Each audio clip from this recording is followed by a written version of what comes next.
Hello everyone, welcome to beyond teachings. I am Fauja Kaisar, your Hindi teacher.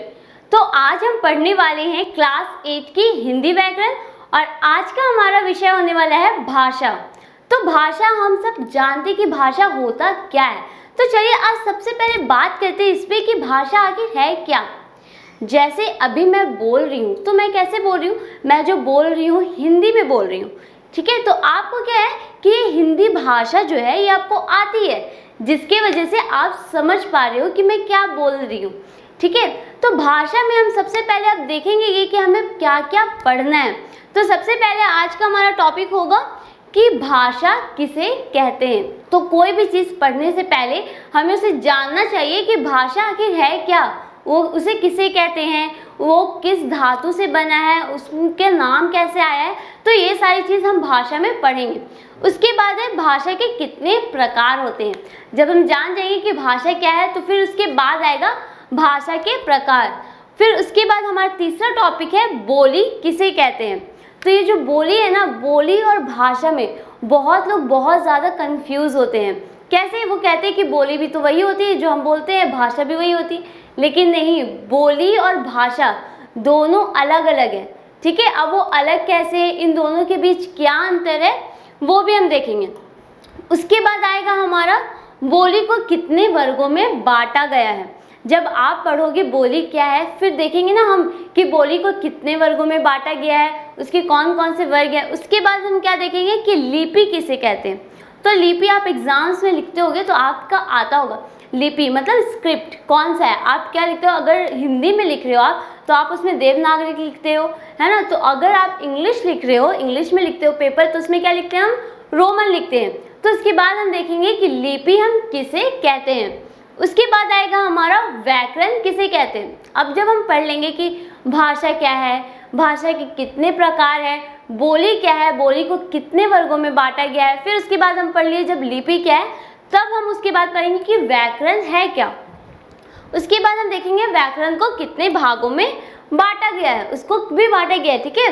व्याकरण के भी भाग होते हैं। अब कौन कौन से भाग में बांटा गया, क्योंकि आपके जो एग्जाम्स में क्वेश्चन आते हैं व्याकरण से, व्याकरण जितने भी है ना आपके हिंदी के, सबसे आपके क्वेश्चन तो आएंगे, जितने भी ग्रामर आप पढ़ रहे हो। तो मतलब उसमें सबसे पहले दिया रहेगा कि भाषा क्या है, भाषा के आपको दे दिया रहेगा, या तो मल्टीपल चॉइस रहेगा कि हाँ भाषा के कितने प्रकार होते हैं, 2, 3, 4। तो आपको कैसे समझोगे जब आप पढ़ लोगे कि भाषा है क्या। तो चलिए देख लेते हैं कि अब भाषा है क्या और भाषा हम किसे कहते हैं। तो भाषा क्या होता है, पहले हम समझ लेते हैं कि भाषा आखिर है क्या। भाषा जो होता है, जैसे अभी मैं जो बोलना चाह रही हूँ, जो आप लोगों को समझाना चाह रही हूँ, ठीक है, उसमें भाषा में क्या करते हैं, हमारे जो मन में भाव होते हैं, विचार होते हैं, जो हम सोचते हैं, जो हम बोलते हैं, तो फिर उसे हम क्या करते हैं, एक भाषा के जरिए हम व्यक्त करते हैं। अब भाषा क्या होती है, वो भी हम ऐसे भाषा का यूज़ करते हैं। तो भाषा जो है वो क्या कहती है, हमारे मन में जितने भी भाव रहते हैं, विचार रहते हैं, जो भी हमारी फीलिंग्स रहती है, जो भी चीज़ हम सोचते हैं, उसे क्या कहते हैं, हम एक भाषा के जरिए हम क्या करते हैं, व्यक्त करते हैं। एक भाषा के जरिए हम उसे बताते हैं कि हाँ भाषा क्या है, हम क्या सोच रहे हैं। अगर आप अपने फ्रेंड से बात करोगे तो कैसे बात करोगे, जब अगर आपको भी उसकी भाषा आती होगी, ठीक है। हम सब इंडिया में रहते तो हम ज़्यादातर कौन सी भाषा में बात करते हैं, हम ज़्यादातर बात करते हैं हिंदी भाषा में, ठीक है। हिंदी भाषा में बात करते हैं, उसमें क्या होता है, भाषा में अपनी फीलिंग्स की मतलब आदान प्रदान करना, ठीक है। जो भी आप सोच रहे हो, जो भी आप बोलना चाह रहे हो, उसे हम क्या करेंगे, अपनी एक भाषा में बोलते हैं, ठीक है, उसमें व्यक्त करते हैं। अब भाषा जो है वो आखिर आया कहाँ से, भाषा जो शब्द है वो कहाँ से बना है। भाषा जो है ना वो एक भाष धातु है, जिसमें संस्कृत में बोलते हैं, जिसका अर्थ होता है बोलना। मतलब भाष का क्या है, एक धातु है जिसका अर्थ क्या होता है, बोलना। मतलब क्या होता है, हम मनुष्य है, ठीक है, हमें क्या रहता है, हम क्या करते हैं, हमें बात करना रहता है। हम जो भी फील करते हैं, जो भी सोचते हैं, जैसे अगर टीचर्स आपसे कुछ भी पूछे, कोई भी सवाल करे, तो आप किससे कैसे जवाब देते हो, क्योंकि आपको टीचर की भाषा आती है, आप समझ पाते हो कि हाँ टीचर क्या बोलना चाह रही है। आप घर में कैसे बात करते हो, आपकी मम्मी जो भी बोलती है, अगर जाते हो घर तो कैसे बोलोगे कि अगर आपको भूख जब तक आप बोलोगे नहीं तो मम्मी समझेगी कैसे, नहीं समझेंगी। तो हम किसका सहारा लेते हैं, अपने मन के भाव और विचार को व्यक्त करने के लिए, भाषा का, ठीक है। इसलिए भाषा जो है बहुत ज़्यादा इम्पॉर्टेंट होता है। उसके बाद क्या है, चलिए अब इसकी एक बार परिभाषा देख लेते हैं। जब हम समझ गए कि भाषा क्या है, फिर अगर आपके एग्जाम्स में क्वेश्चन आएंगे कि भाषा की परिभाषा लिखने, तो आप किस तरह से लिखोगे, तो एक बार देख लेते हैं। भाषा शब्द भाष धातु से बना है। किससे बना है? भाष धातु से। इसका अर्थ है बोलना। जिसका अर्थ क्या है? बोलना। मनुष्य जिन ध्वनियों को बोलकर अपनी बात कहता है, मतलब मनुष्य क्या है? कोई भी बात, जैसे अभी मैं बोल रही हूँ तो वो जो बोल के मैं कहती हूँ उसे क्या कहते हैं? हम उसे भाषा कहते हैं। इस प्रकार कहा जा सकता है कि भाषा वह साधन है जिसके द्वारा मनुष्य बोलकर, लिखकर, पढ़कर व सुनकर अपने मन के विचारों तथा भावों को का आदान प्रदान करता है। तो इसकी परिभाषा क्या थी कि भाषा क्या है? भाषा वो है, वो भाष धातु से बना है, जिसका अर्थ क्या है? बोलना। हम सब मनुष्य है, ठीक है, हम सब एक सामाजिक किस्म है, प्राणी है, ठीक है। तो हम क्या करते हैं, हमारे मन में जो भी बात रहती है, जो भी हम बोलना चाहते हैं, कहना चाहते हैं, उसे क्या करते हैं? हम बोल के व्यक्त करते हैं, उसे हम क्या कहते हैं? भाषा कहते हैं। तो ये तो हो गया भाषा है क्या। अब उसके बाद हम देखेंगे कि भाषा के कितने प्रकार होते हैं। तो चलिए देख लेते हैं कि भाषा के आखिर कितने प्रकार है। तो मुख्य तौर पे तो भाषा के 2 प्रकार ही होते हैं, लेकिन 3 भी होते हैं, लेकिन ज़्यादातर 2 को सिर्फ माना जाता है। पहला होता है हमारा मौखिक भाषा और दूसरा होता है हमारा लिखित, ठीक है। अब मौखिक और लिखित क्या है? मौखिक जब हम पढ़ रहे हैं तो हमें समझ, मतलब जो मुख से, जैसे मैं अभी बोल रही हूँ ना, जो मैं आपको बोल के समझाऊँ, जैसे जो भी मैं बोल रही हूँ आप समझ, तो मैं कैसे बोल रही हूँ? मुँह से बोल रही हूँ, मतलब मैं मौखिक बोल रही हूँ, ठीक है। जो बोल के हम व्यक्त करें अपनी फीलिंग्स को, अपने विचार को, जो भी हम हमारे मन में भाव विचार, जब हम बोल के व्यक्त करें तो उसे हम क्या कहते हैं? उसे हम भाषा कहते हैं, ठीक है। कौन सी भाषा? उसे हम कहते हैं मौखिक भाषा। अब क्या होगा? अब यहाँ दूसरा हमारा लिखित, मतलब लिख कर। तो चलिए एक एग्जाम्पल ले लेते हैं। जैसे अगर मैं बोलूँ कि मुझे पेन चाहिए, तो मैं क्या कर रही हूँ? अभी बोल के मांग रही हूँ, ठीक है। तो ये किस में आ जाएगा? हमारा मौखिक में।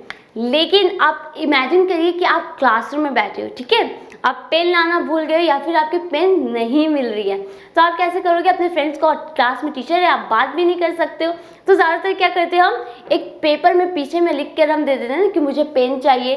तो जो लिख कर हम बताते हैं, जो भी लिख कर हम अपनी फीलिंग्स जो रहती है, जो भी हम सोच रहे हैं, हमारे जो विचार रहते हैं, जब हम लिख कर व्यक्त करते हैं तो वो कौन सा होता है? हमारा लिखित भाषा, ठीक है। वैसे भाषा के मुख्य तौर पर 2 प्रकार होते हैं, लेकिन एक तीसरा है संकेत।